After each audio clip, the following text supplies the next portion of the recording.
Imagine this. You are standing on the deck of a wooden ship in the middle of the Atlantic. The sun above you isn't just hot, it's a relentless golden coin, hammering down with such intensity that the pitch between the planks begins to bubble like molten tar. The horizon stretches in every direction, a shimmering field of blue that seems both beautiful and mocking. Because everywhere you look, there is water, endless water. But you are dying of thirst. This is the oldest paradox of the sea, whispered by sailors for centuries. Water, water everywhere, nor any drop to drink. And for the pirates of the Golden Age, this paradox wasn't poetry. It was a slow, merciless countdown. The real enemy wasn't a royal patrol or the shadow of the gallows swinging behind them. It was the physiological clock inside their bodies, ticking louder with every sun-scorched hour. So how did these outlaws of the ocean men, who lived beyond the reach of empires, supply chains, and safety, manage to survive for weeks or even months without a reliable source of fresh water? Was it sheer luck? Or were they quietly practicing a kind of ocean-born science long before textbooks ever existed? Today on Historia Prime, we uncover the secret innovations that kept these men alive when every known method should have failed. From ancient alchemical principles that turned steam into salvation, to the chemical properties of the very oak barrels they slept beside, to protocols so ingenious they still echo in modern desalination labs today. This is not just a story of piracy, it is the story of human resilience pushed to the breaking point. As we peel back these forgotten layers of maritime survival, you'll see how desperation forged ideas that continue to shape our world.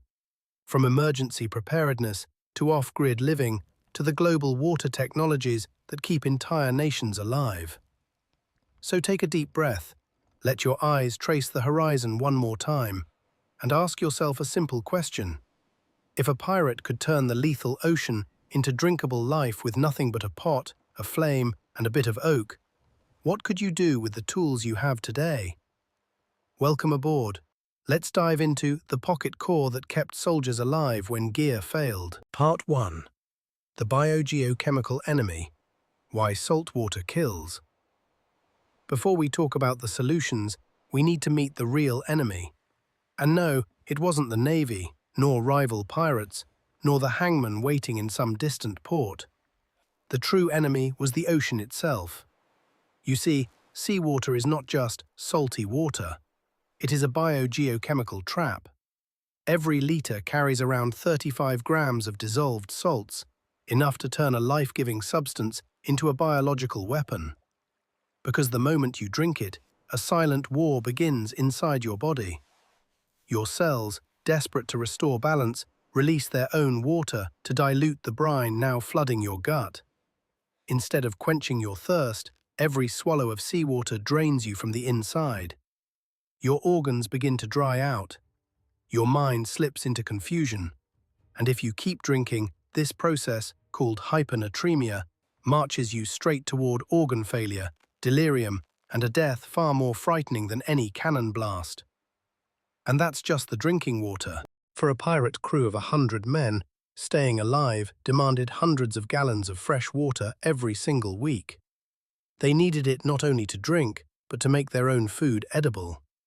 Their salted meat and rock-hard biscuits were packed with so much salt that they were practically mummified.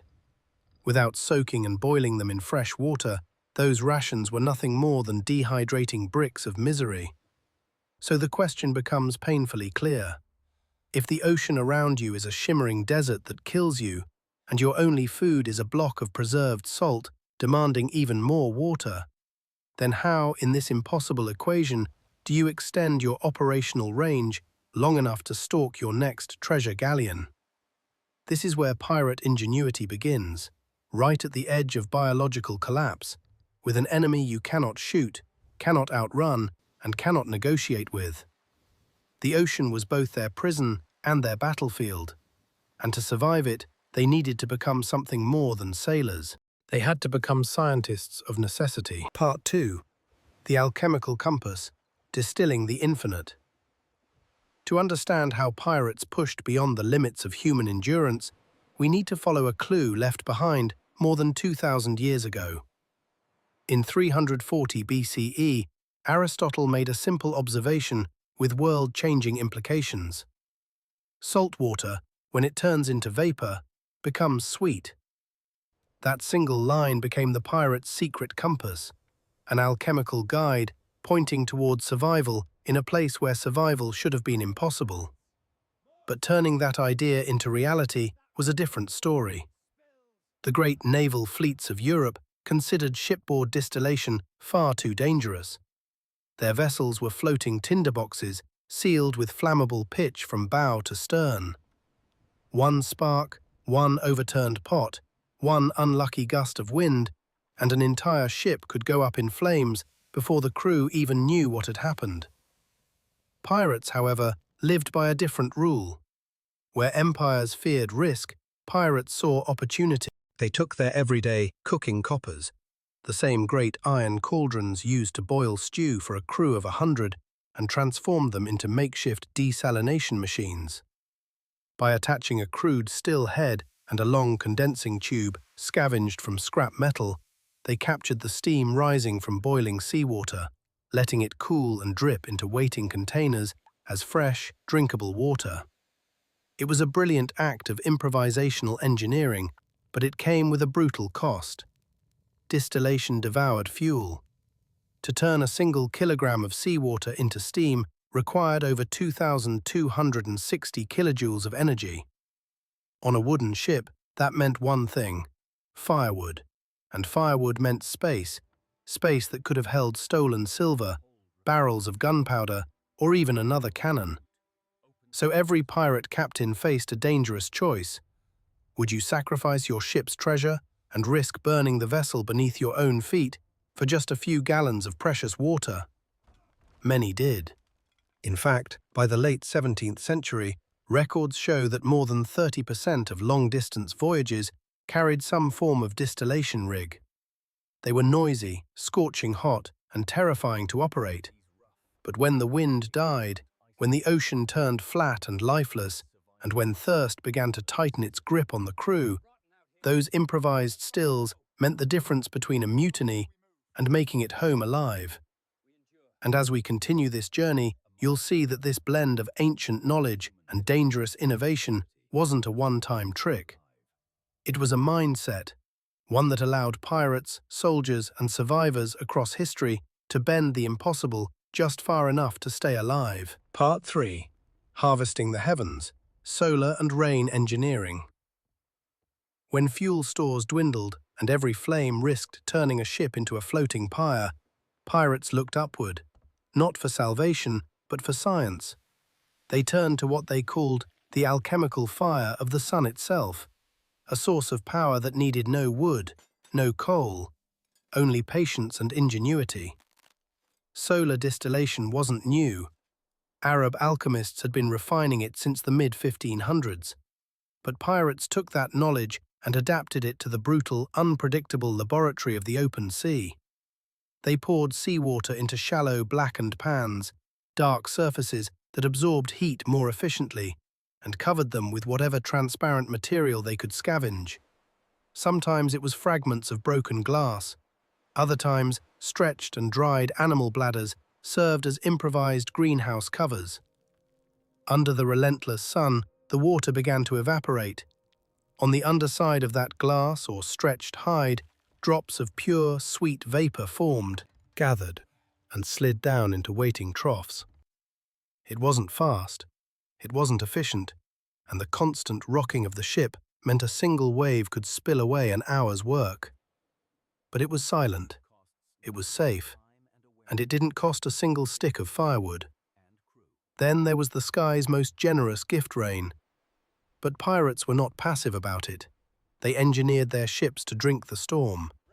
Sails were unfurled not to catch wind, but to capture water. Tarps became funnels.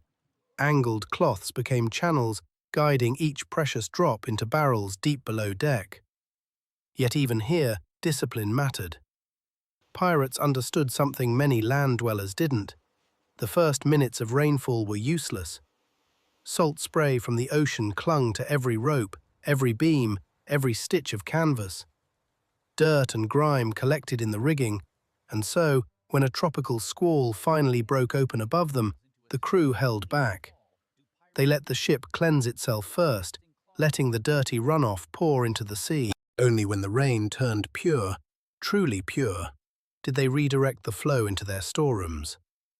That caution, that patience, could be the difference between life-saving water and a barrel of sickness. And the lesson for us? Innovation isn't always about building something new. Sometimes it's about seeing what nature already offers and using it with discipline, precision, and respect. In the hands of those who understood its rhythm, the sky itself became a freshwater engine. And for the pirates who mastered it, survival was no longer a gamble, it was a strategy. Part 4. The secret chemistry of the oak barrel. Of all the survival tricks pirates mastered, perhaps the most astonishing is the one they never fully understood. Not with equations, not with theory, but with experience. They simply called it good storage. Today we know it by a different name, the bioreactor. Fresh water at sea is rebellious. Leave it alone for a week or two and it turns green, foul, and crawling with microscopic invaders. Algae bloom, bacteria multiply. The barrel that was meant to save your life begins to smell like it wants to kill you. But pirates had a secret weapon built right into the very structure of their water barrels. They stored their most precious resource in oak. Oak, Quercus robur, isn't just strong, it's chemically armed. Packed within its grain are tannins, bitter, complex polyphenolic compounds that plants evolved to defend themselves from infection. And when fresh water sits inside an oak barrel, those tannins slowly leach out, dissolving into the liquid like invisible guardians. The effect is remarkable. Tannins begin neutralizing bacterial life in 3 different ways. First, they bind to microbial enzymes, shutting down the metabolic machinery bacteria need to survive. Then, they steal iron, an essential element microbes require for respiration and reproduction. Without iron, their population collapses. Finally, tannins interfere with quorum sensing, the chemical communication system bacteria use to organize themselves into slimy protective biofilms. Without that cooperation, the bacteria become isolated and easy to eliminate. Without knowing a single thing about molecular biology, pirates were essentially creating an antibacterial solution every time they filled a barrel. It's also why they sought out black water rivers, those dark, tea-colored waterways stained by decaying plant matter. They didn't know the word polyphenols, but they recognized results. Tea-tinted water stayed fresh longer. Clear water spoiled fast. One gave life, the other threatened it. So they trusted the darker water. They trusted the oak. And through trial and error, they discovered a chemical truth modern science would not fully articulate for centuries. In a world of salt, sun, and scarcity, this humble barrel became a biochemical shield. Quiet, passive, but extraordinarily effective. And in the hands of men who could not afford a single mistake, it turned simple wood into one of the most powerful survival tools on the open sea. Part 5. The logistical nightmare. Watering and the birth of grog. Even with the sun, the rain, and the fire-driven still, there eventually came a moment every pirate feared. A moment when the barrels ran low, and the ship, no matter how bold or cunning its crew, had to water. But watering wasn't as simple as stopping at the nearest shore. Pirates couldn't risk crowded ports or patrolled harbors. Their lifeline had to come from remote, unclaimed, often hostile islands, places where the land itself felt like an ambush waiting to happen. Now imagine the task that awaited them there. A single tun of water, a massive cask, could weigh more than a ton. Rolling that across a blistering beach, then forcing it through crashing surf, was an ordeal fit for punishment, not survival. Men sank to their knees, ropes snapped, Waves swallowed hours of effort in seconds. Yet necessity pushes human creativity to strange heights. In 1705, sailors aboard the privateer William Funnel discovered a pond of fresh rainwater tucked behind a steep hill. Carrying it back would have been torture, so instead, they engineered a solution worthy of a modern survival manual. They stitched together a canvas pipe, 540 feet long, and let gravity pull the water down the slope directly into their waiting boats. Improvisation wasn't a choice. It was the only way to live long enough to set sail again. But even once the barrels were filled, another enemy lurked: time. Water at sea went stale, flat, or sour, and so pirates, and later naval crews, created one of history's most famous survival drinks: grog. By mixing rum, brandy, or citrus juice with stored water, they weren't just masking a bad taste, they were preserving it. The alcohol slowed bacterial growth. The lime juice delivered something priceless: protection against scurvy, the disease that once crippled entire fleets. In the end, grog wasn't a luxury, it was chemistry disguised as comfort, a drink that held together the fragile line between life and death on the open sea. And as we look back, the lesson becomes clear. Survival isn't just about strength or bravery, it's about the willingness to engineer solutions under pressure, to rethink the impossible, and to use every tool, every drop, to push a little farther into the unknown. Part 6. From Pirates to the Future. Why this science matters. As we reach the final chapter of this journey, something remarkable becomes clear. The desperate experiments born on pirate decks, the improvised stills, the solar tricks, the oak-powered chemistry, were not footnotes in maritime history. They were the earliest building blocks of a global scientific revolution. By the 1800s, the age of steam had arrived, and with it came the need for pure, mineral-free water to feed the iron lungs of steam engines. Engineers, consciously or not, followed the same principles pirates had used a century earlier. They built the first industrial multiple-effect evaporators, machines designed to boil seawater again and again with increasing efficiency, squeezing every last drop of fresh water from the ocean's grasp. Then, in 1959, everything changed. Researchers developed the first reverse osmosis membrane, a thin, almost miraculous filter capable of separating salt from water without heat, without fire, without risk. Today, modern naval supercarriers run these systems non-stop, producing more than 200,000 gallons of fresh water every single day. And they do it without boiling a single drop. Yet even with all this progress, we now stand at the edge of a new crisis. The world is running short on fresh water, and once again, scientists are looking backward to move forward. At research centers like KAUST in Saudi Arabia and Danfoss in Denmark, engineers are reviving the ancient solar still, only now they are rebuilding it for the 21st century. With 3D printed structures, carbon nanotubes, and materials that can harvest the entire spectrum of sunlight, they're pushing solar vaporization toward near-perfect efficiency. And in a poetic twist, researchers are rediscovering the same principles that guided pirates. Where pirates relied on delignified wood and charred barrels to make water safer, modern engineers are experimenting with titanium-coated surfaces and wood-based solar vaporizers that cost almost nothing, require no electricity, and can be deployed in remote regions where survival still depends on ingenuity.